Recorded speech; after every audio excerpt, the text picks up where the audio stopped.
Good evening, brothers and sorors. I'm very happy to be with you today. And really the impetus for this talk or this presentation is for, those of us, I like to say, like some science without mysticism. And I think those of us who have been in the Rosicrucian order for some period of time recognize that the best kind of confirmation of the Rosicrucian, the contents of the Rosicrucian teachings or studies is actual your experience and applying these things and seeing them manifest in your own life repeatedly, right? We know that science, modern science, relies on certain tools, and those tools are evolving, and as those tools evolve, very often they're able to recognize many of the things that been in the Rosicrucian teachings, obviously for generations and really likely thousands of years, as this stuff has been passed on to us.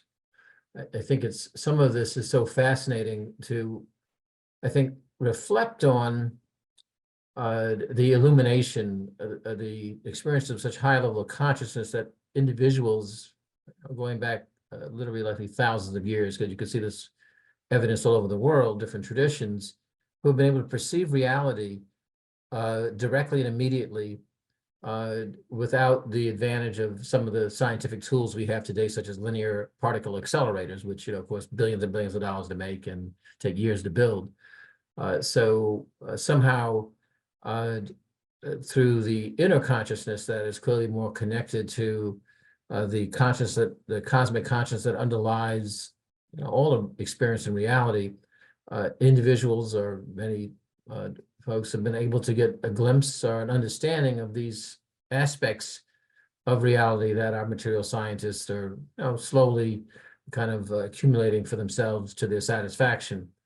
So, but again, I think the best evidence of the validity of these teachings is not what someone does at a laboratory somewhere. It's useful, it's surely intriguing, but is your direct experience, because it'll take a while for science to catch up with clearly what has been revealed in periods of illumination to the individuals and the traditions that have passed these things on to us through the Rosicrucian order. So that's kind of the backdrop. What I wanted to do is focus on some of the core kind of concepts presented in the Rosicrucian teachings. So this is limited by its nature and by time constraints, as well as likely my ability to try and sleuth it all out and find the right kind of corresponding traditional scientific evidence behind many of these things. But what really kind of drew me particularly is looking at the things that are somewhat core to the Rosicrucian conception of reality in the universe. So kind of with that approach, I'm going to kind of begin this presentation. It is more video than narration here on my part.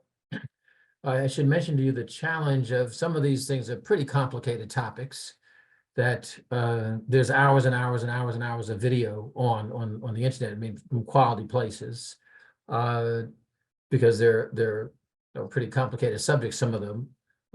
So my challenge, and I hope this adequately succeeds, is to try and find things that synopsize effectively the core principle behind that connects to the Rosicrucian teachings, right? I would recommend to you, particularly if you're kind of, enjoy science, is to then take these as kind of links to other things, because there's just a voluminous information. But I've tried to confine these things to or accepted scientific theories in some cases, in other cases accepted scientific fact, and so things that remain to be demonstrated with the type of traditional scientific kind of empirical evidence I've not included here, because the real point of this was just looking at where science confirms Rosicrucian teachings. They're taking them a few thousand years to catch up. Surely, actually, this past a few centuries, right, when we've had this kind of tradition that we have of this empirical science to catch up. The challenge a little bit is that as many of you follow the scientific community, is if they can't measure it, generally, and they just deny it exists.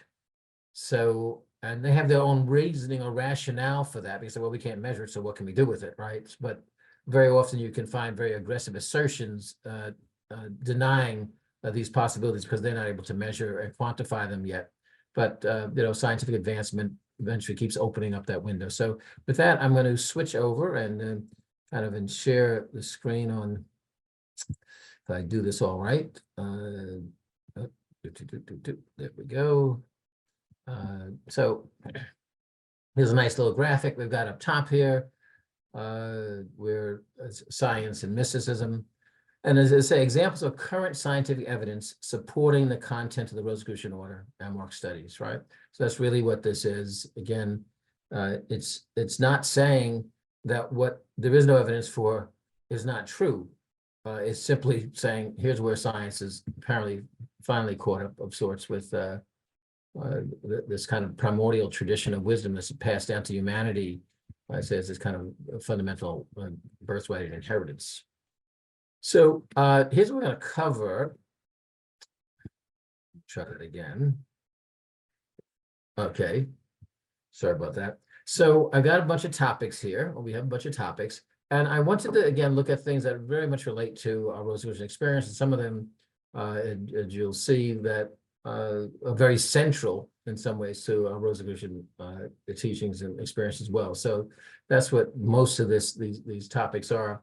And so we're going to cover looking at candlelight, the effects of candlelight, the use of a mirror and Rosicrucian sanctum, Rosicrucian magnetizing water exercise, which we all kind of get introduced to fairly early, Rosicrucian healing techniques, the illusion of time, because we know from the Atria monographs, the illusion, the unreality of time and space is kind of emphasized.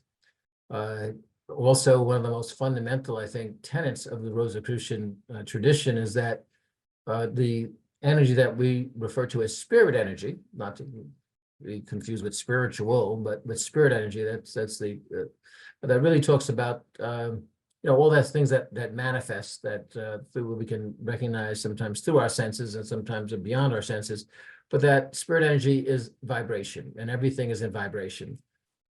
So we're going to kind of address that as well. And then there's a subject of psi phenomena, which, is telepathy, telekinesis, remote viewing, things of that nature.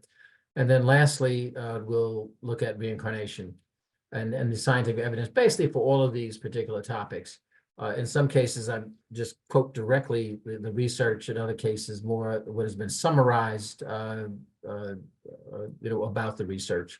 So let's begin with candlelight. And why this is because the sanctum, our sanctum is kind of essential to our practice as Rosicrucians, and we are urged countless times to find a way to set up a sanctum, an oratory, whatever one might call it, either permanently or as one of our sorors refers to as a sanctum in a box, where you just kind of set it up. And I have to say, that's how I began many years ago. I shared an apartment with some roommates, and I had a room, and you hung out in the room and you did all sorts of stuff.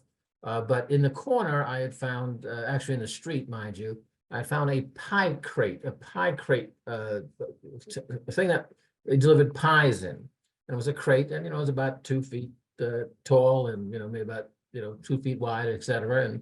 And I found it on the street, and that became my kind of sanctum altar. And I kept it down, kind of the foot of the bed, kind of, and of the room. And on my sanctum night, I would just kind of take out my little cloth, put on top of it, take out my candles, and light up in my mirror, and there I'd be with my sanctum altar over various periods of my involvement in the order.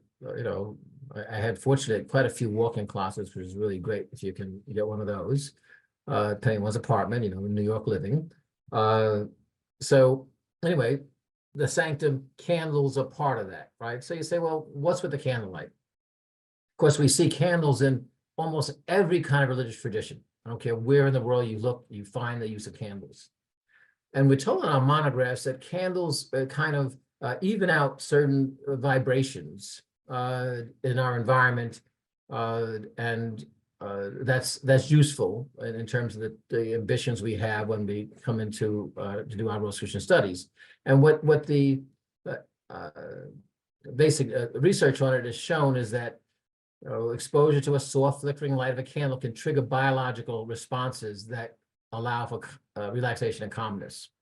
And one of the ways they measure this is looking at cortisol levels, and cortisol being a stress hormone, which in the presence of candlelight can be found to be reduced, and which promotes relaxation and helps to enhance mood. It also helps induce a meditative state due to a decrease in brainwave activity, moving it from the kind of beta to the alpha state. So the suggestion recommendation to use candles is not arbitrary. It really has an effect upon us that helps us leverage the time we're going to spend as we do this very type of introspective study that the Rosicrucian teachings are. So again, helping produce calmness and relaxation, as well as a meditative state. So, but I want to move on to the another topic, which is the Sanctum Mirror. This one is a fascinating one, and after simply following the practice and having certain experiences, but one of the things that struck me years ago was seeing a piece of research that noted that people behave differently in the presence of a mirror or a reflective surface. And by the way, this picture here, which I'm guessing everyone can see because no one signaled to me they can't. The one on the vertical one, the one on the left, is actually H. Spencer Lewis's sanctum kind of setup, altar, etc. And you see two other examples, which are not quite as fancy as nice. I would say fancy, well, nice, like a better term there, but not as elaborate and obviously beautifully constructed. But it really is to illustrate there's lots of different ways of doing it. You could go to a pie crate if you got one, or if you get so lucky to be able to kind of set it up your sanctum in some other way. Here's what I would note, because again,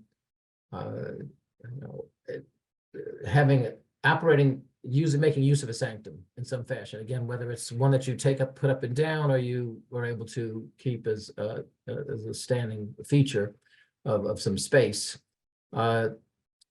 is I like to point out if A. Spencer Lewis, who was clearly a pretty advanced kind of individual,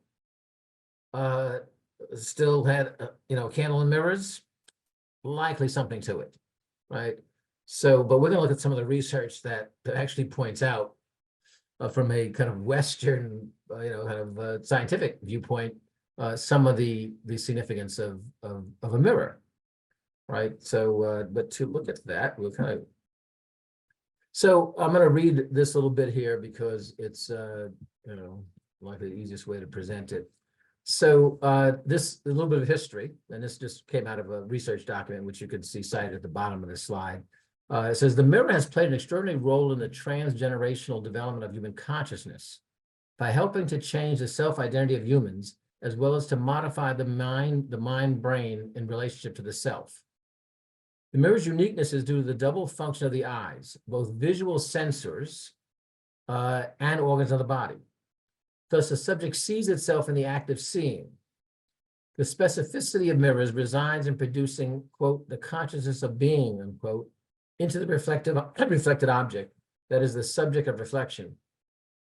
So what's interesting, if you look at what is done typically with scientists when they're trying to determine or seeking evidence of the self-consciousness in other animals other than human species, one of the ways that is done is through a mirror.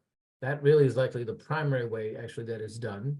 And usually the experiment entails them, painting or putting a mark on, some aspect of the animal's body, usually something in the face and the head, just to be a little painted dot, and then placing a mirror in their environment and seeing if whether the animal recognizes that's me.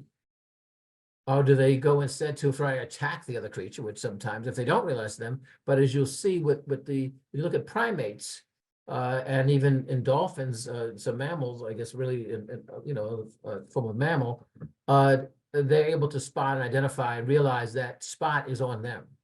And that's the indication of self-consciousness, consciousness of being, not just simply being conscious, but being aware of self. So this is a test that's used. You could, Google it and see many instances done with animals to see if there are indications of self-awareness. And that's what is somewhat pronounced, very pronounced in the human species, which is somewhat unique, perhaps, in terms of how sharply pronounced it is we have this consciousness of self. We realize that we're not just living the dream, we're realizing we're living it.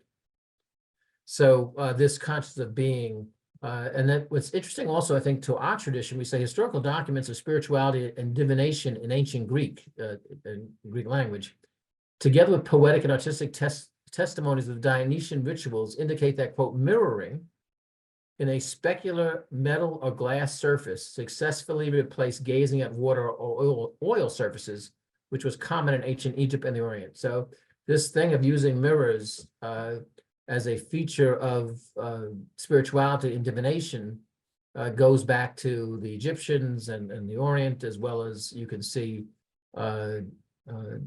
with the ancient Greeks as well, using a kind of fixed surface as compared to oil or water.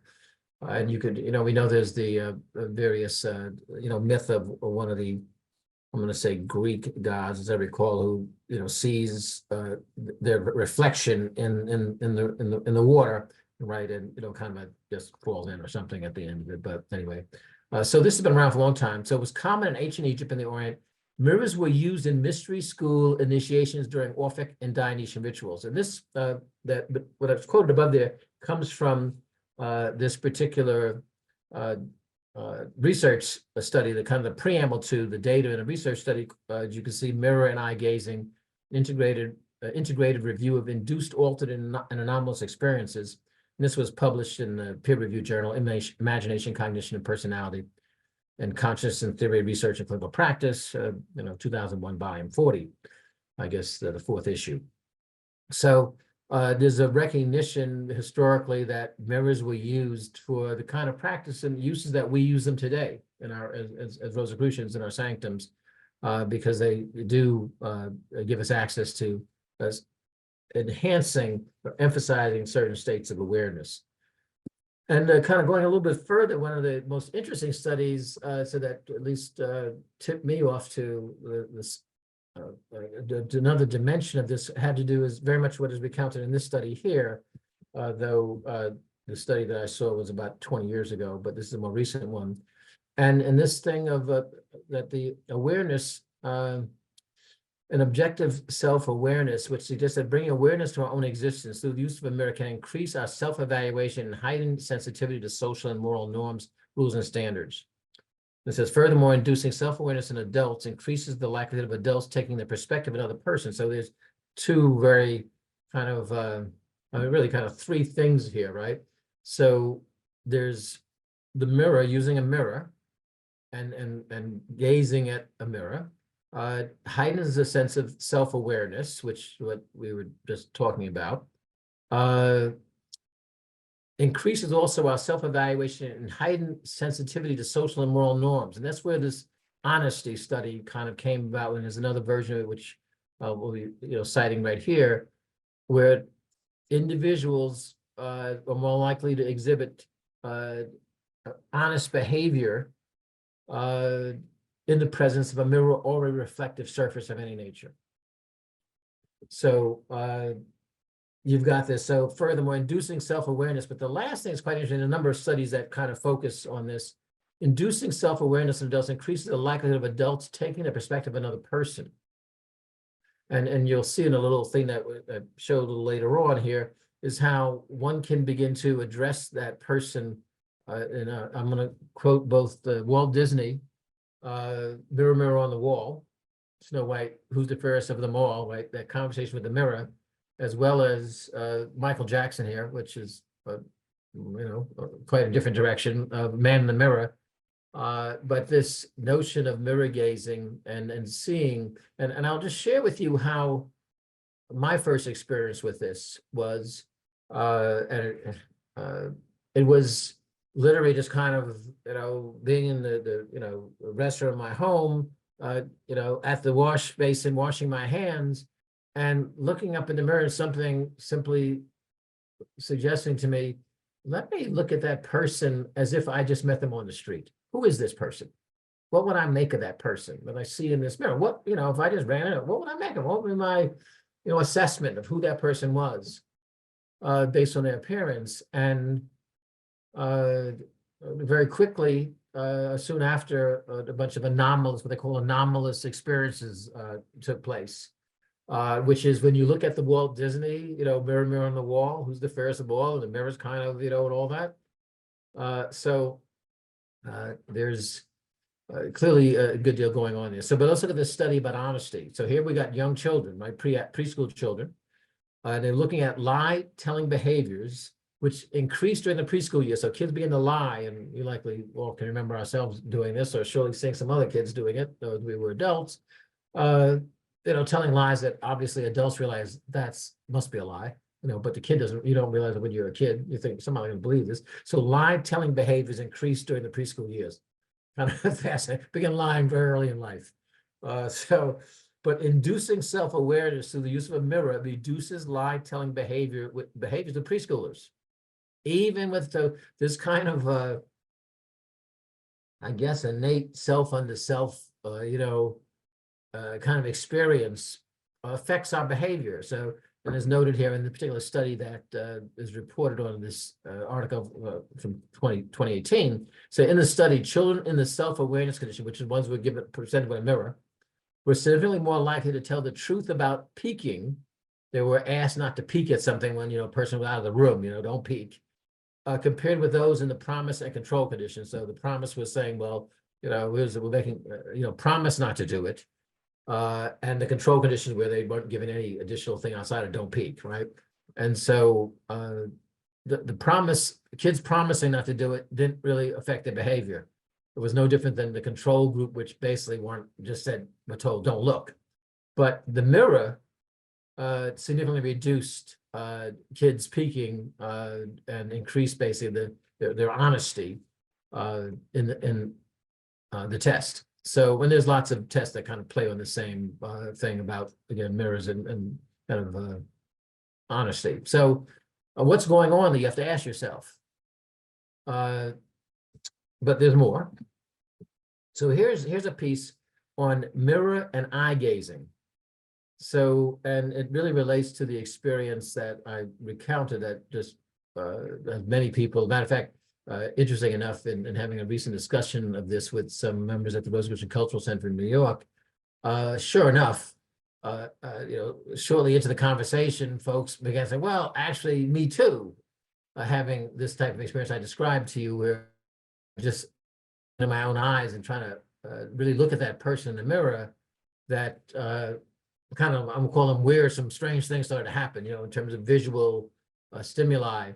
And actually, so scientists have studied this quite a bit, which is kind of fascinating. They don't know what to make of it exactly, but there's, enough that there's many pieces of research on it, and they've, got down to recognizing certain things. So they said mirror gazing, which is basically looking pretty much in your own eyes in the mirror, not staring, but gazing, produce anomalous experiences almost exclusively in the visual, bodily, and self-identity modalities. So basically, you're looking and you get these visual effects, which and some bodily sensations for some people, and self-identity of looking at, well, who's that in the mirror? If that's me, who's that? Right? So on average, here's the interesting thing. On average, anomalous experiences commence within 2 minutes of mirror eye gazing. And I think you would find that yourself. If you go do this, you'll find that. And mirror eye gazing was effective for eliciting altered states or anomalous experiences. Everything. So there's something about the use of a mirror, right? You can, obviously you need to follow your own wisdom on this, but do not take for granted that it's just superfluous, and it was just oddly enough suggested that you have a mirror in your sanctum setup. So anyway, but it's also been now, a lot of people have picked up on this mirror eye gazing for therapeutic purposes. And there's a woman who's at Columbia University, associate professor of psychology at Barnard College, who really has kind of developed a mirror meditation. And there's lots of, if you Google mirror meditations, you'll find a whole bunch of different people who have begun to look at how to make use of some benefits. But as it's noted here, that the study was a 10-day longitudinal experiment, straight 10 days over time. 44 participants did 10 minutes of silent mirror gazing 8 times over a 10-day period, so almost every day. And they used, the researcher, Professor Well, used 2 things, the measures of stress and anxiety test, which is this DASS test, and a self-compassion 12-item scale from, I guess, the NEF scale, looking at how people view themselves. And that's one of the very interesting things about the mirror meditation. It goes beyond looking at, when we begin to really kind of pay attention to the person that we're seeing there, we go beyond like, oh, gee, is my hair too long or too dark or none at all, whatever the case may be. And you focus on the eye gazing, not staring, but just gazing, that it evokes in many people, more self-compassion. So anyway, this she notes, participants who did this reported significant decreases in stress, anxiety, and depression, and an increase in self-compassion based on those particular instruments that they used to assess that after the 10-day period. So now I'm going to try and get a little quickie video here from Professor Wells. I'll tell you a bit about this, and this is really a use of it that is not really kind of brought forward, particularly in our studies. Obviously some people stumble across things through the process, but I'll just, you could look this up and learn more about it if you're interested. It's about 2 minutes, and here she is.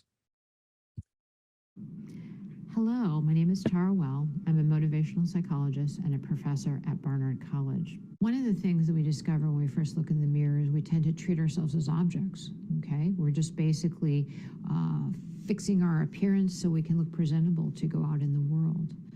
Through mirror meditation, looking at oneself or gazing at oneself, I tend not to use the word staring, because staring implies that there's kind of like a harshness to the way people are looking. And in fact, when people first begin looking at themselves, they oftentimes have a very harsh, piercing look, because oftentimes we tend to be very critical. We're kind of scanning ourselves, looking for that thing that's wrong that needs to be fixed, or making sure everything's okay, making sure we're not leaving ourselves open to any kind of criticism before we go out into the world.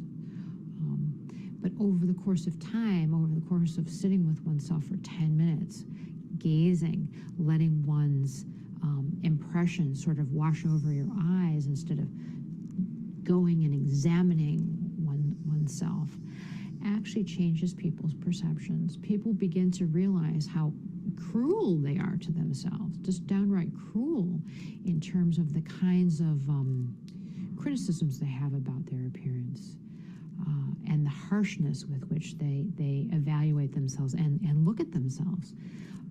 So I oftentimes encourage people to shift their focus from being the person who's criticizing the person in the mirror to being the person who's receiving that criticism. Look into the eyes of the person who's receiving the criticism. And oftentimes that's when the first shift really occurs, where people realize that, that in a number of ways they may think that they have high self-esteem and feel great about themselves, but there are ways that they're really not on their own side. There are ways that they're really very unkind to themselves. So it's a very, very practical tool that one can use, and on a daily basis, that makes a huge difference in quality of one's own life and the quality of life of those around you. So, ultimately, what this, kind of leads to is people develop more self-compassion. There's lots of stuff on it, but I want you, I hope to take away realizing for all the things we described here, self-awareness, obviously, some of the experiences that people have with mirrors, there's a reason why there's the mirror in the sanctum. You have to, utilize it as you feel comfortable and see fit. But I go back to, if H. Spencer Lewis has a mirror still, and I think most of us would be happy to get a third of the way where he got, there's likely something to it and useful to it. So please don't brush it off. So we're going to move on to Rosicrucian magnetizing water. So this is one of all of our favorite ones, right? We kind of get this early in the monographs, and we are, holding the glass of water in our hands and directing our consciousness there and breathing, etc.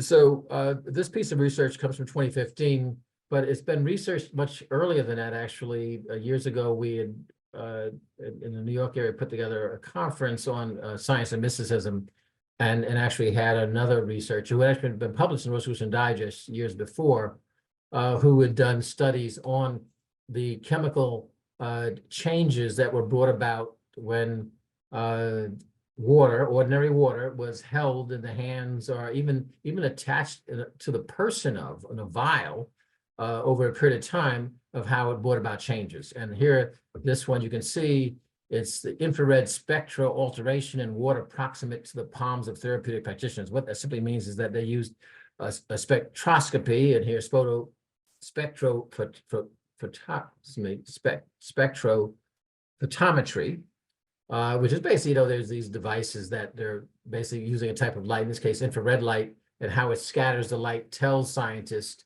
the molecular composition of the sample, right? It's used, heavily in chemistry, right? So it says infrared spectral alteration. So using in the infrared spectrum, part of the spectrum, right? You can see an alteration in water that is proximate, that's been basically close to the hands of therapeutic practitioners, right? So as it says here, through standard techniques of infrared spectrophotometry, sterile water samples and water samples in randomly selected sealed vials, evidence of alteration of infrared spectra after being proximate or close to the palms of the hands of both practicing and non-practicing therapy practitioners, each of whom employed a personal variation of the laying on of hands kind of ancient approach, or the therapeutic touch process, which is kind of used in hospital. So in the pilot study, 14 cases, 14 practitioners, 14 recipients. And the first hypothesis, with a variation in the spectra of all 84 treated spectra compared with all 57 controls observed, would be observed in this kind of nanometer range, which is millimeter range, was confirmed to 200s, only 2 chances out of 100 would this have happened by chance. And then the authors believe the most representative evidence was using a different kind of spectroscopic device, also infrared, appeared in the sample of treated versus the 2 different types, the treated versus the calibration controls, which is, the controls, right? And in that particular sample, when they use a zinc selenide kind of instrument that produced the infrared light, the results were 10,000. There were 4 chances out of 10,000 it was chance. So there was a difference in what basically it happens to do with a bit of a bonding of the hydrogen molecules, a linking of hydrogen molecules, and they're known as dimers or dimmers, D-I-M-E-R-S, where this takes place over a period of time when these things are held, by people doing therapeutic touch or laying on of hand techniques. Now, we know the Rosicrucian teachings point out to us that there's energy radiating from our hands, right, which we, in the Rosicrucian teachings, actually in the 6th degree, get very specific about how to use that energy and direct it into the body, very specifically at different parts of the nervous system. But the more common way that most people have popularized is the therapeutic touch type, and you see things of Qigong as well as Reiki that kind of draw on the same thing. So therapeutic touch employs radiation from the hands of trained practitioners, oftentimes nurses in clinical settings, meaning hospital kind of clinical settings. Studies have shown, now this is interesting, this is non-human subjects, studies have shown increased vitality in treated subpopulation of cell colonies, right, enzymes, and seedlings in comparison and control. So by doing it on kind of organisms that can't be responding to suggestion on the placebo effect, right? The placebo effect is very effective also. When you're doing with cell colonies, that they don't know what what you did to them, so you can't. It avoids the placebo effect challenge, and they've done it with cell colonies, enzymes, and seedlings, right? So, and in the studies, treatment consists of some variation of the technique of laying on the hands or the modern nursing program known as therapeutic touch. I'm going to show you a very brief video, and this is a training introductory for patients at this hospital affiliated clinic. So my name is Jackie Kern. I'm a registered nurse and a therapeutic touch practitioner. Therapeutic touch is a healing modality developed in the 1970s by nurse researcher Dolores Krieger and natural healer Dora Coons. It's a contemporary interpretation of ancient healing practices in which the energy of a healer's hands is used to promote healing in another. Therapeutic touch is based on several assumptions. First, that energy fields surround all living things and that the human energy field goes beyond skin boundaries. That the healthy human energy field is naturally symmetrical and balanced, and that unbalanced energy fields are associated with illness and illness symptoms. Therapeutic touch assumes that human energy fields can be transformed and that unbalanced energy fields can be rebalanced and thus health can be promoted. This is done through intentionally directed energy exchange between a healer's hands and the client's energy field. It is not invasive and no untoward effects have been documented.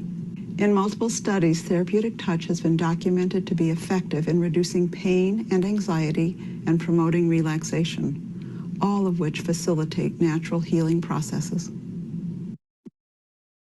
So, as I mentioned, in our Rosicrucian use of this energy, right, it gets very specific about targeting imbalances that manifest as illness. There's lots of research being done on what they call bioenergy fields, and there's something called biophotonics that really now, this is still kind of, when I call it fringe science, but it's accepted in the world of science, though it's kind of, not your average doctor or your average scientist that are investigating these things, but there's progress being made there, and clearly what has been shown to date already confirms what has been given the Rosicrucian teachings, which is pretty good since, again, it was like these teachings are a few thousand years ahead of their time.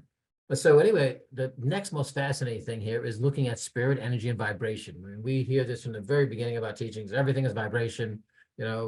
Spirit energy is everything, and everything is vibration, raising vibration, all things about vibration, right? And basically saying that the material universe is basically a result of the different vibratory patterns and frequencies of vibration of this spirit energy. Now, back many years back in really the turn of the 20th century, they did some tests trying to show if there was an ether that kind of existed, and they, science said no, there's no ether, there's nothing in between, kind of in space, and that was the conclusion they came to, and people would say, well, that doesn't seem to correspond to the Rosicrucian view of it. Well, now, really, since modern science, from the 1960s forward, looking at what clearly is showing that the universe and material reality, and this is the most orthodox science you're going to find now, is based on vibratory energy. And I'm going to play for you two videos. I've done my best to edit them down. They're dealing with some pretty generally complicated subjects, but the essence of them, I hope you'll get here. And there's a little jerkiness here or there with the editing, but that's due to my skills. So here we go. And this gentleman here, by the way, is Arvin Ash. He does a lot of science videos, really good science videos. You'll find on YouTube, likely, more than dozens, likely in the hundreds in reality. But here we go. What is the universe really made of? What is truly fundamental in the reality that we perceive? The idea of particles, even the particles that I've talked about numerous times composing the standard model, is not what the universe is actually made of. The particles are fiction. they're convenient representations that are not really the best understanding of the universe today. The fundamental nature of the universe are not particles, but fields. These are fluid-like substances that can be perturbed, they can vibrate and experience excitations. These fields in nature are everywhere. You can't escape it. If you take a strong metal box and remove everything from it, all the gases, all the atoms, all the photons, what will be left in that box? This is what we think of as a vacuum, like the vacuum of empty space. But in fact, this vacuum is alive with fields, and they're constantly moving and changing. The Heisenberg uncertainty principle means that a quantum field cannot sit still. Instead, they're moving and vibrating and changing their value over time. This is a computer simulation of empty space. All the bubbles that you see popping and bursting are perturbations of empty space. Particles are constantly being created and destroyed in this emptiness. But these particles are really excitations of fields that pervade all of space. What you can see in the world around you are excitations of these fields. In fact, all you can see is really only the excitations of 4 of the fields. You can see photons or light, which are vibrations in the electromagnetic field. Electrons are vibrations in the electron field. Up quarks and down quarks make up the protons and neutrons in the nucleus of all atoms. They are vibrations in the up quark field and down quark field, respectively. Amazingly, everything that you can see around you, your phone, your desk, flowers and trees, the earth below your feet, everything is composed of just these 4 fields. But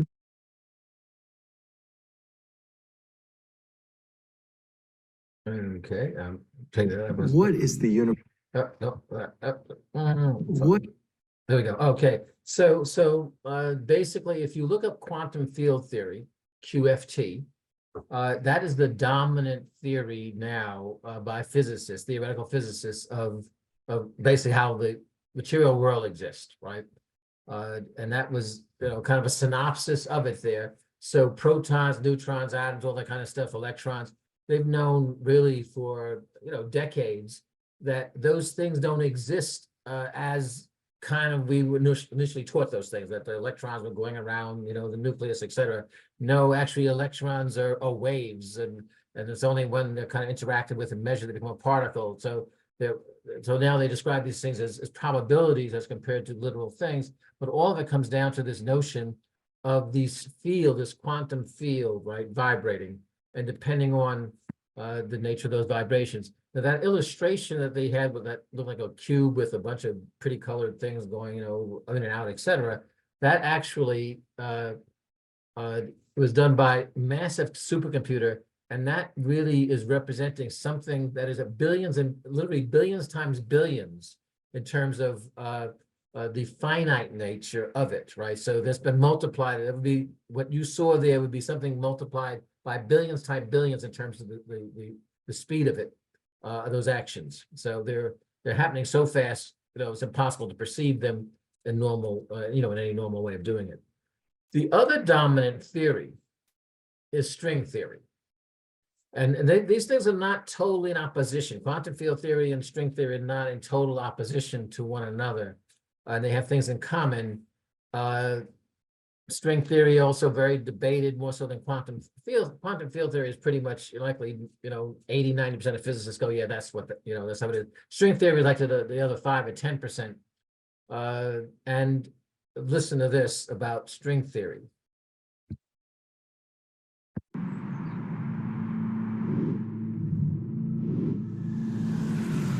What are the fundamental constituents that make up our world? What is all the matter in the universe made of? What theory provides a description of the physical properties of nature at the scale of subatomic particles? What theory best describes everything? Can there be a theory of everything? American theoretical physicist Michio Kaku is the author of several books about physics and has worked on research on quantum mechanics. He has a unique way of explaining things that make hard concepts, such as quantum physics and string theory, seem apprehensible to us mere mortals. What I do for a living is string theory. That's my day job. And you see, string theory is a multiverse theory. So people say, first of all, what is string theory? String theory simply says that all the particles we see in nature, the electron, the proton, the quarks, what have you, are nothing but vibrations on a musical string, on a tiny, tiny little string. You know, G. Robert Oppenheimer, the creator of the atomic bomb, was so frustrated in the 1950s with all these subatomic particles being created in our atom smashers that he announced one day that the Nobel Prize in physics should go to the physicist who does not discover a new particle that year. Well, today we think they're nothing but musical notes on these tiny little vibrating strings. So what is physics? Physics is the harmonies you can write on vibrating strings. What is chemistry? Chemistry is the melodies you can play on these strings. What is the universe? The universe is a symphony of strings. This is the mysterious world of quantum physics. As we explore the strange and fascinating phenomena of the subatomic world, where particles behave in ways that defy our everyday understanding of reality, we will oversimplify these concepts, and hopefully you will forgive us for doing so. Because there is nothing harder to understand in science than quantum physics. As Richard Feynman once said, if you think you understand quantum mechanics, you don't understand quantum mechanics. At the heart of the quantum world lies the atom, the building blocks of matter that were once thought to be indivisible. But as physicists delved deeper into the atomic world, they discovered that particles don't behave like the everyday objects we encounter. In the quantum world, particles exist in a cloud of probability. They can be in two places at once and have a mysterious connection that Einstein called spooky action at a distance. To make things even more bizarre, particles seem to be influenced by the observer, as if they are aware of being watched. But that's not all. String theory takes us even deeper into the mysterious world of subatomic particles. According to this theory, particles are not tiny dots, but tiny strings that vibrate at different frequencies, creating the variety of particles that make up our universe. It's fascinating to think that thousands of years ago, ancient Greek philosophers such as Democritus attempted to understand the atomic world using reason and logic. You know, Pythagoras was a rival of Democritus. Democritus talked about atoms 2,000 years ago, and Pythagoras said, no, music is the language of the universe. So he looked at a lyre string and said, look at the vibrations. Each vibration corresponds to a musical note. The universe is music. The universe is created by vibrating things. Each vibration corresponds to a note. He went to a blacksmith where there were long bars of metal, and they were clanging these bars of metal. He realized that the longer the metal, the lower the note. There's a relationship between the length of the object, its strength, and the note. And then he looked at a lyre string, and he said, the longer the lyre string, the lower the note.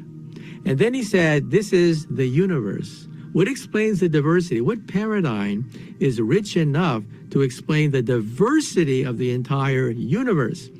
Atoms, but what makes atoms different? And then he said, it's music. But then they never went anywhere, because of course the atomic theory wasn't created for another 2,000 years. But finally, with the atomic theory, we now have subatomic particles. But why do we have so many subatomic particles? They're nothing but musical notes on a tiny, tiny little vibrating string. So this is the electron, vibrates this way. This is a quark. This is a neutrino. So why do we have so many particles in the particle zoo? They're nothing but vibrations on a tiny string. So, so yes, that vibration. Clearly, they're still developing their understanding of this, but they know where they are now, at least, right? They're now just kind of debating a little bit how many different quantum fields they may be, or in the case of string theory, whether string theory kind of is what it all boils down to, that kind of creates the quantum field.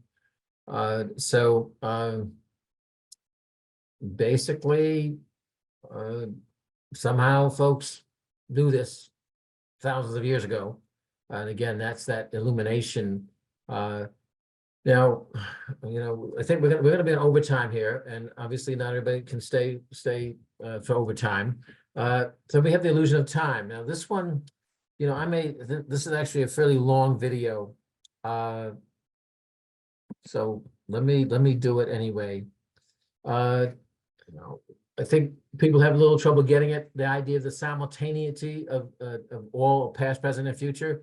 This is a guy, Brian Greene, is professor at Columbia University. He's the director of their Center for Theoretical Physics. He's written many, many books, etc. He's quite, well known. Rosicrucian teachings say time is an illusion, past, present, and future all exist simultaneously. We know time can go slowly and time can go fast perceptually, but also that is true physically, as he'll mentions in this video. And in Einstein's theory of general relativity basically asserted that, and they've proven it using experiments. So this is it here. We're going to be in overtime. I'm very sorry. This experiment was carried out in 1971 when scientists flew an atomic clock around the world and then compared it to one on the ground. As Einstein predicted, the two clocks no longer agreed. They differed by only a few hundred billionths of a second, but very real proof of motion's effect on the passage of time. Einstein's theory has been tested again and again and again, and it all hangs together. It really forms the basis for the way we understand much of the way nature works. These effects, which used to be considered sort of obscure and very small, are very in your face with today's technology. With the discovery of this unexpected link between space and time, Einstein realized that the two could no longer be thought of as separate things. Instead, space and time are fused together in what came to be called space-time. Einstein unified the idea of space with the idea of time into this four-dimensional structure called space-time. And this fusion of space and time would lead Einstein to perhaps the most mind-bending realization of all. The sharp difference we see between past, present, and future may only be an illusion.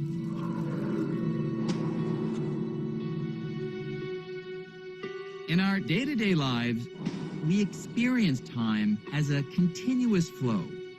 But it can also be useful to think of time as a series of snapshots or moments. And everything that happens can be thought of as the unfolding of moment after moment after moment.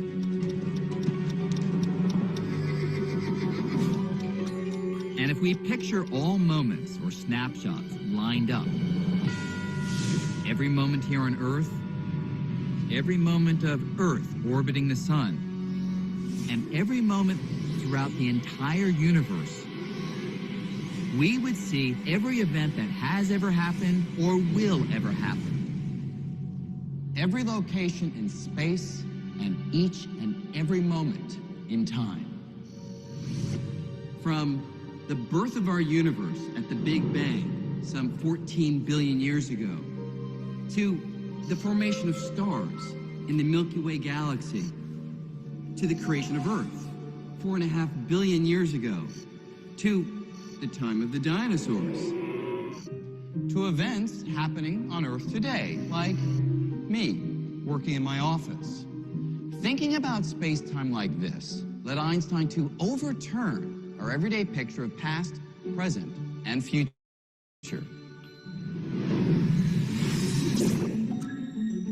To get a feel for this, you have to think about the seemingly simple concept of now.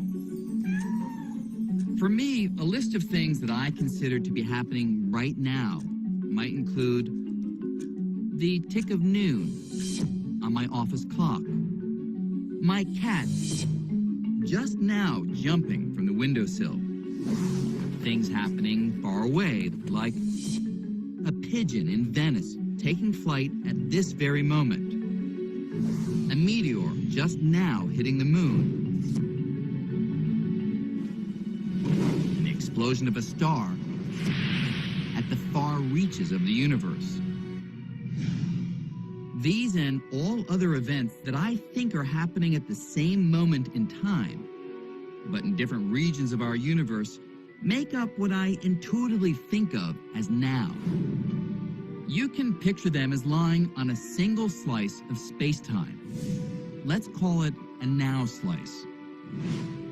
Common sense would say that you and I and everyone else will agree on what's happening or what exists right now, moment after moment after moment. That is, we would all agree on what lies on a given now slice. But Einstein showed that, strangely, when you take motion into account, this common sense picture of time goes out the window. You see what I mean? Think of space-time as a loaf of bread. Einstein realized that just as there are different ways to cut a loaf of bread into individual slices, there are different ways to cut space-time into individual now slices. That is, because motion affects the passage of time, someone who's moving will have a different conception of what's happening right now. And so they'll cut the loaf into different now slices. Their slices will be at a different angle.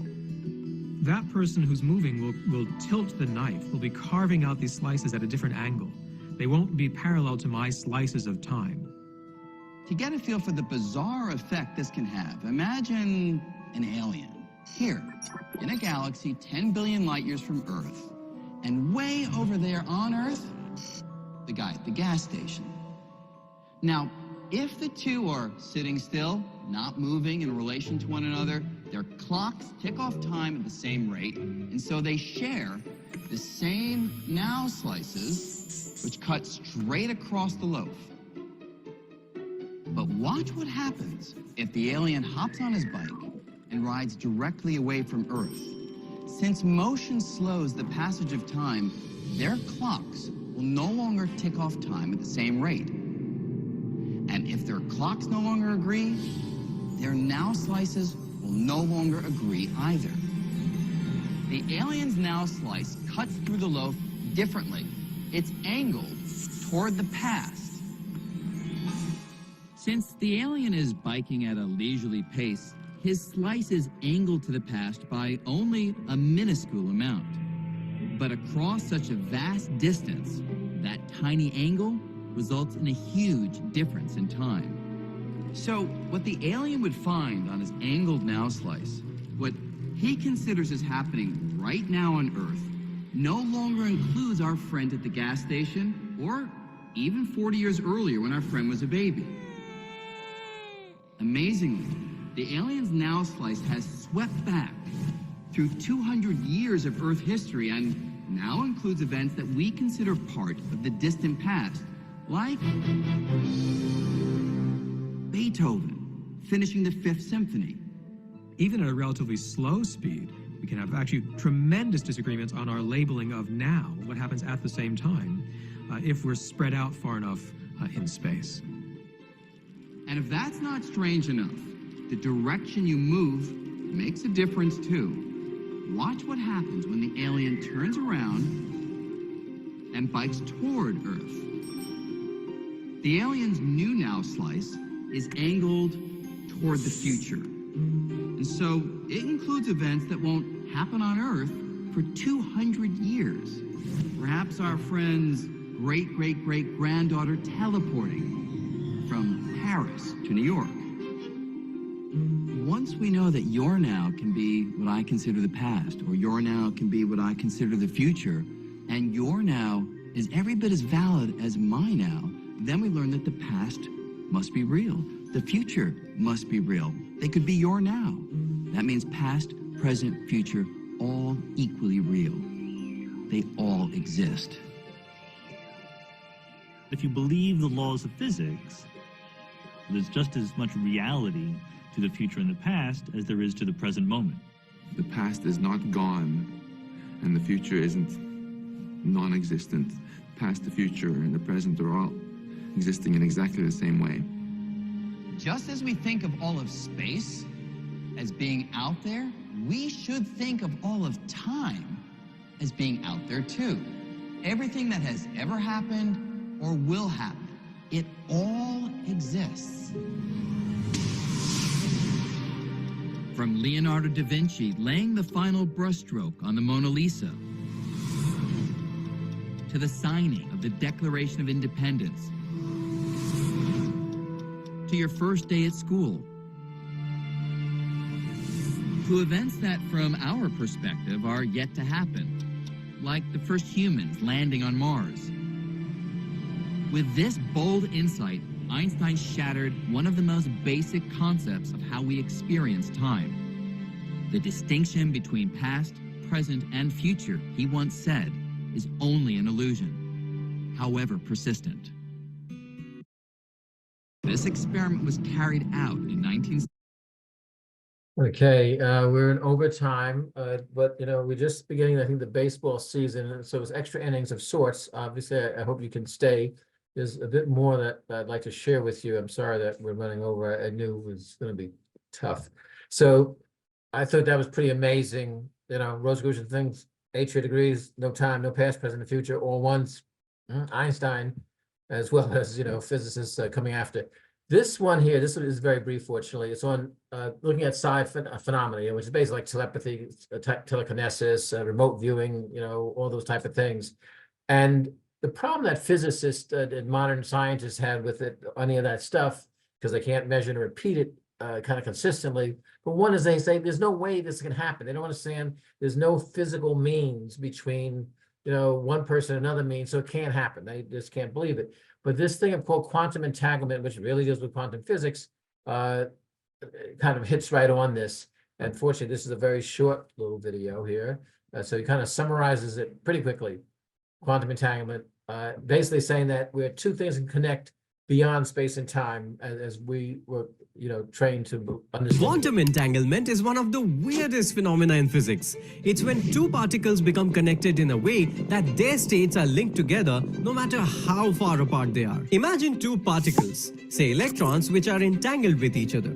If one particle is measured and found to be spinning in one direction, then the other electron will always be spinning in the opposite direction, even if it is on the other side of the universe. At the moment of entanglement, the two particles become one system, and their properties are intrinsically linked, even though there is no apparent physical connection between them. This may sound like science fiction, but it is proven experimentally many times over, including one experiment which involved two entangled particles separated by 1,200 kilometers. In fact, Albert Einstein called this phenomenon spooky action at a distance because it seems to violate the laws of classical physics.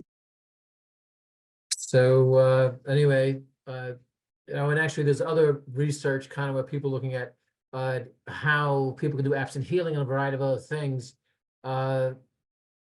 looking at individuals being able to basically entangle their consciousness with another entity. And that, some would say, comes out of that, at the, genesis of creation, everything is connected, everything is entangled. And I think from a Rosicrucian point of view, we would say that also it all has one in essence in this cosmic consciousness. So therefore, one can connect with anything, anywhere. What's fascinating from a science point of view is, it took a lot to convince science that this is irrefutable, including Einstein, who did not live to see some of the proof of it, who just looked at it as made no sense to him, which he calls spooky action at a distance. But when you look at the idea of being able to project your consciousness, being able to telepathically pick up and send a message to someone and receive something without the medium, and as the Rosicrucian teachings make reference to the difference between the speed of light and the speed of thought. Right, the speed of light is 186,000 miles per hour, right? Excuse me, per second. So it's like 600 and some million miles an hour. Nevertheless, the speed of thought is instantaneous. So quantum entanglement is one of the... Sorry. Basically kind of all these things I mentioned, telepathy, et cetera, kind of really are touched on by quantum entanglement. Here's something kind of going to close on, and I've got a short video, and for those who really want to stay for the bonus selection, there's another one, is a little bit longer, fascinating ones on evidence of reincarnation of past lives. And what's really interesting about these, in a sense, is that they're both American, US kind of based ones. A lot of times people, when it happens over in India or someplace else, people go, well, we don't know what that's about. But these are two American cases. Both of them are being kind of investigated by this gentleman, actually James Tucker, at the Division of Perceptual Studies at the University of Virginia. That division was founded by Dr. Ian Stevenson, who passed away a few years ago. So let me take you into this one video, and it's about 5 minutes, 6 minutes, or maybe 5 minutes. Today's show, there's Matt Lauer from back when he had that job. Here we go. NBC's Cynthia McFadden is here with a remarkable story. Cynthia, good morning. Good morning. It's really a question as old as the ages, of course. What happens when we die? And is it possible that the dead return, reborn as others? Okay, it's a leap for many of us, maybe most Americans, but recently we met a little boy and his mother who are convinced he lived a previous life. They persuaded us to take a closer look. And while their story doesn't prove reincarnation exists, it sure does make you wonder. Meet Ryan, a 10-year-old boy from the Midwest who says he's been here before. Does this have any meaning for you now? I'm pretty sure that's one of my wives. Is 10-year-old Ryan a boy with an overactive imagination? Or the reincarnation of a man who died more than a half-century ago? It's a mystery that began when he was just 5. It was scary at times because he wouldn't sleep at night. He would wake up in the middle of the night screaming and crying.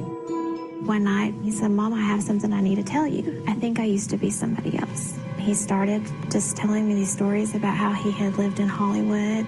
Had you ever given much thought to this whole idea of reincarnation? No, ma'am. I grew up in a Baptist church. That's not something that we were taught to believe in. And so she tried to keep it a secret, worried everyone would think her son was crazy. But when we found the picture, it changed everything. A photo in a book about the golden age of Hollywood. She turns to a page in the book, and it's black and white, and I say, "That's me." That's who I was. That's me? Yeah. And you thought? I just was stunned. The picture was from the movie Night After Night, the film debut of Mae West. Goodness, what beautiful diamonds. Goodness had nothing to do with it, dearie. Her lines were memorable, but that unnamed extra, the man who Ryan pointed to, he was in just 2 scenes and didn't speak a single word. This was the picture that his mom sent me. Finally, Ryan's memories could be attached to a face. But who was he? Ryan's mother turned to this man for help, Dr. Jim Tucker, a child psychiatrist at the University of Virginia. For 50 years, researchers here have tracked 2,500 cases of children claiming past lives. And your conclusion is what? These cases demand an explanation that we can't just write them off. He's written about many of them in his book, Return to Life. But he says few of his cases have as many details as Ryan's. How he had danced on Broadway, and then had gone to Hollywood to work in the movies. Then he had worked for an agency, seen the world from big boats, talked about going to Paris. All of this, frankly, seemed quite unlikely to me for an extra with no lines in the movie. Ryan also remembered he had 2 sisters, that he was married 5 times, and lived on a street with the word rock in it. He even asked his mother for True-Aid, a brand of orange soda discontinued 50 years before he was born. And it would be, "My last room was grander. I want to go back to my swimming pool. When I wanted to go somewhere, I went down and saw the boys down at the bank, and they gave me the money, and I went." Behaving like this Hollywood mogul, not like the 5-year-old child. Exactly. It took a Hollywood archivist to finally identify the man in that old movie. His name, Marty Martin. And just like Ryan said, he'd become a powerful Hollywood agent. Ryan had talked about how people would change their names at the agency, and of course the talent agency, they were changing people's names all the time. And Martin did dance on Broadway, travel the world, had 2 sisters, and even went to Paris with his wife. It was his 5th wife. And that street with the word rock in it, Martin lived on Roxbury Drive in Beverly Hills. His daughter even confirmed he had a craving for orange soda, just like Ryan said. We found a bottle of that long-forgotten brand on eBay. Of course, a lot of people are going to say, come on, this is the parent or somebody else feeding them information. I mean, it's just inconceivable that the parents, for some reason, had done all that. This information wasn't on the internet. But even with the 55 specific things Ryan said that turned out to be true, one claim still bothered Dr. Tucker. He said he didn't see why God would let you get to be 61 and then make you come back as a baby. So that looked like just an incorrect statement. That's because Marty Martin's death certificate stated he was 59 when he died. Since then, I've gotten information that the death certificate was actually incorrect, which would have made Marty Martin 61 when he died.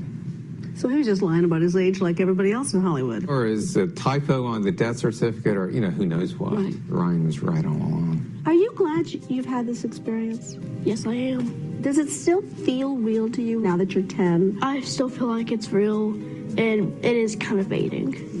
A chance to let go of the past and just be a kid. The NBC's Cynthia McFadden. Okay, folks, there's a bonus selection if you're still here. This one is as fascinating and amazing in its detail. So I hope some of you are able to stay. I know it's getting a little late, but we'll let it run. And here we go. Sorry for being so late. Louisiana boy offers incredible evidence that should satisfy both sides of the soul debate. His case offers proof that the soul is real, that it can be reincarnated, and that science can study it. At the University of Virginia, a group of psychiatrists use science to unlock the secrets of reincarnation. Since the 1960s, the Division of Perceptual Studies has been collecting cases of children who claim past life memories. They now have files on 2,500 children. Well, I think what the research shows is that for people who are open to considering the possibility that there is evidence that consciousness at times can exist separately from a functioning brain. So in the cases of these children's reports, if you look at the best cases, they provide evidence that at times there can be this carryover of memories and emotions that seem carried over from one life and continue on in another. May 2000, Lafayette, Louisiana. A mother awakens to hear the screams of her 2-year-old son.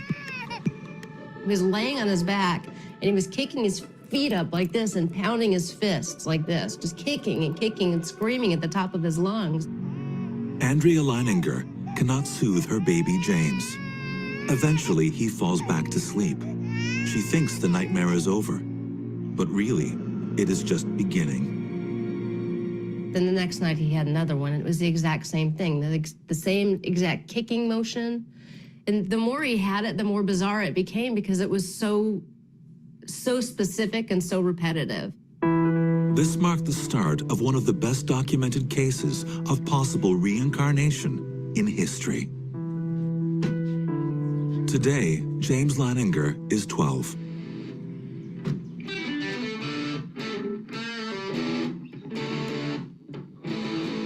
I play sports, baseball, soccer, go to Ascension Episcopal School. I have a lot of friends there. The other kids, when they were younger, say, I want to be a fireman. I want to be an astronaut. But I was always, I want to be a fighter pilot. I want to be in the Marines. Oh, you got some school pictures. Yeah. Oh, they came out nice. From the age of 3, James's parents began to hear stories from their son that shocked them.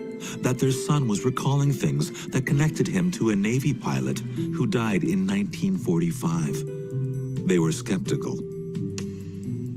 Bruce is an HR manager in the oil industry. Andrea is a former ballerina turned instructor. As Christians, they never believed in reincarnation, but they began to piece together an amazing story.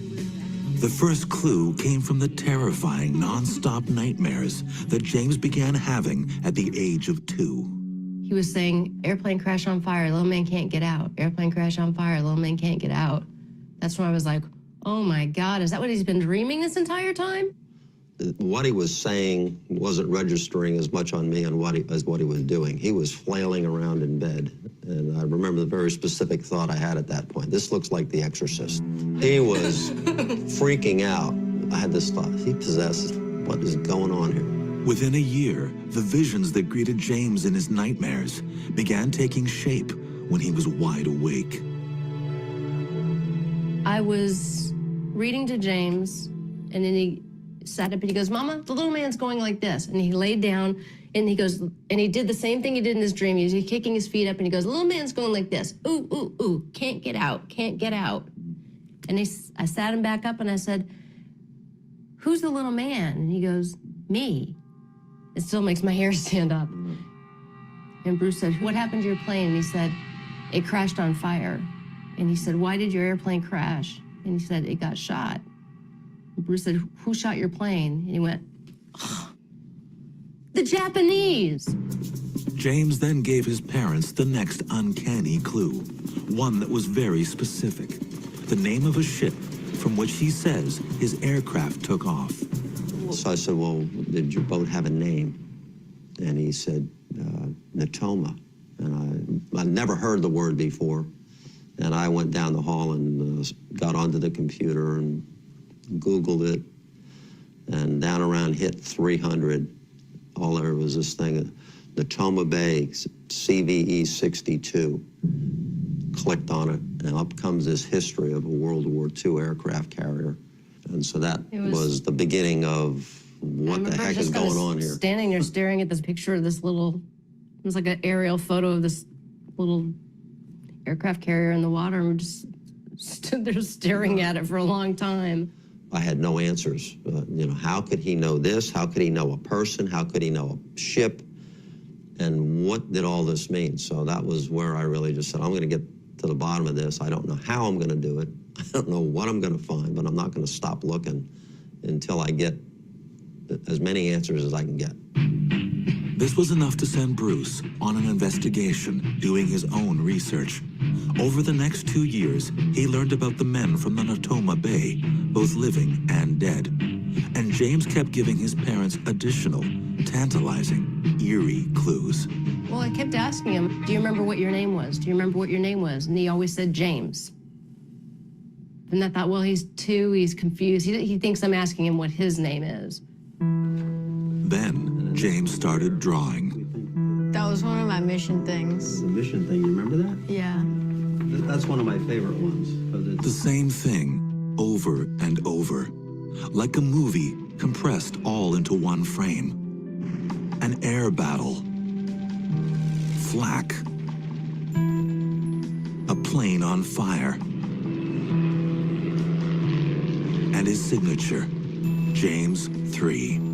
So one day I was in the kitchen, I was washing dishes, James had breakfast, and he had an airplane, he was just flying around like this, and he goes, Mama, before I was born, I was a pilot, and my airplane got shot in the engine and crashed in the water, and that's how I died. And I was just froze. It was such a bizarre thing to say, but it was just that matter of fact. There was no drama, there was no emotion to it.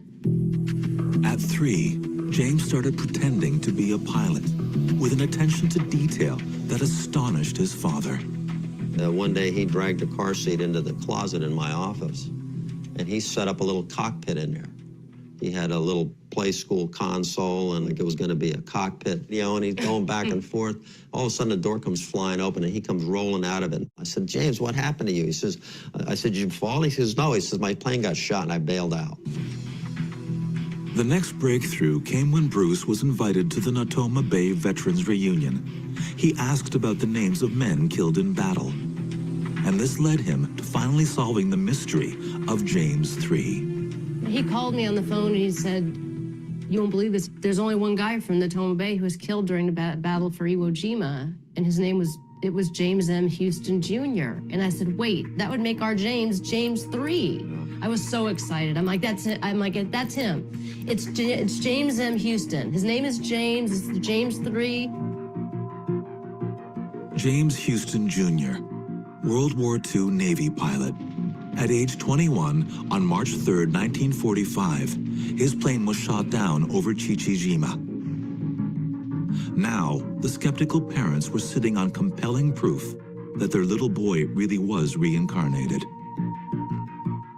This plane, the Wildcat, is the plane that James M. Houston crashed in. And he was a test pilot for the Corsair. And he would test fly those off of carriers.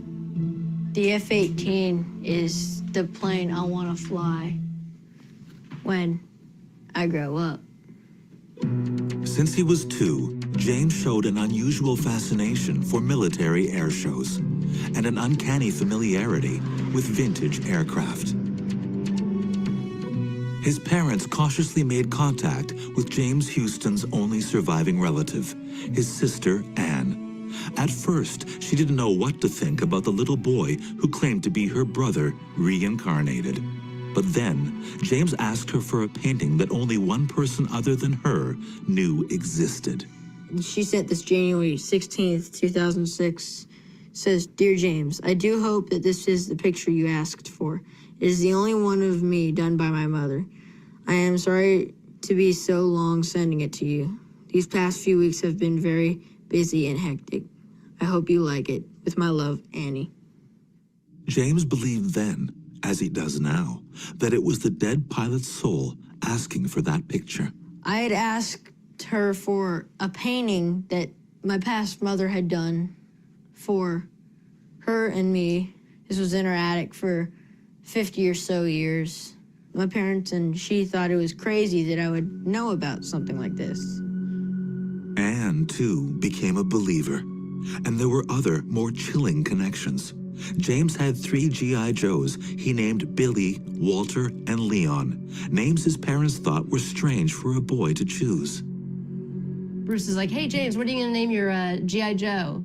And he's just playing, he goes, "Walter." And so we were like, "Walter?"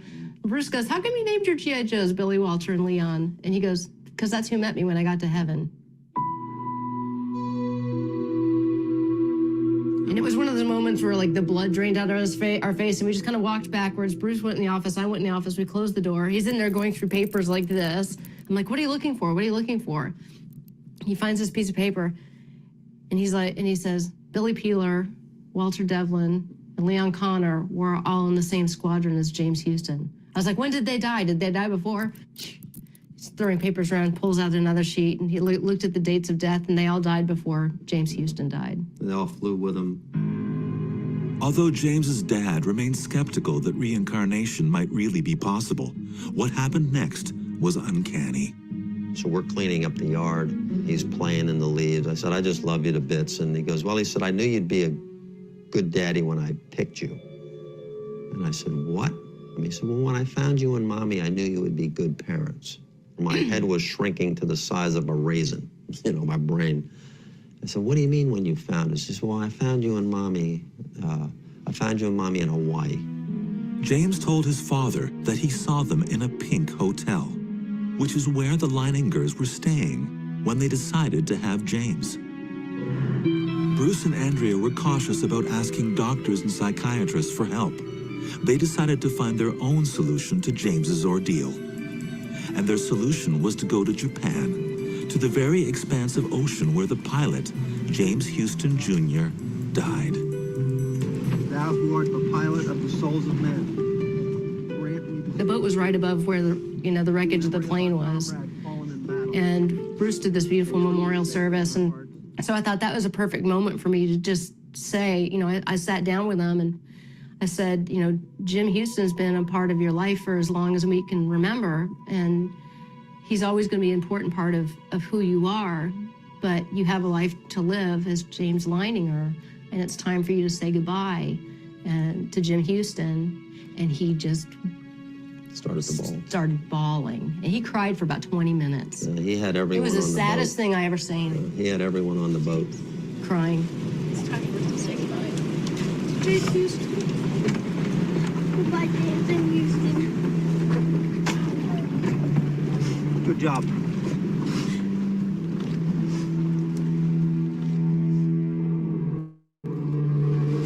I salute you. Good boy. So brave. You're such a brave soul. Such a brave soul and spirit. It was weird when we got back to shore. It was something had changed. He left something there. He really did. It was palpable. You could see that he'd mourned that and everything that had happened and was ready to move on. And he really did at that point. That's kind of when everything really changed. I'm gonna be the same thing that James M. Houston was, a pilot. The next picture that James Leininger drew was one of peace. The nightmares stopped. the memories started to fade. I don't want him to remember anything about his past life. He has a life, you know, and I don't want him to be bogged down or confused or... He's our son, you know, he's not Jim Houston. Got a life to live. Today, James Leininger can remember nothing specific about the soul that used to torment him. The spirit that I used to have when I was 4, 5, 6 has gone away. I'm just James now. It's not... I still have James Houston in me, I think, but it's not so much the bad history. It's more of the peaceful history of his life.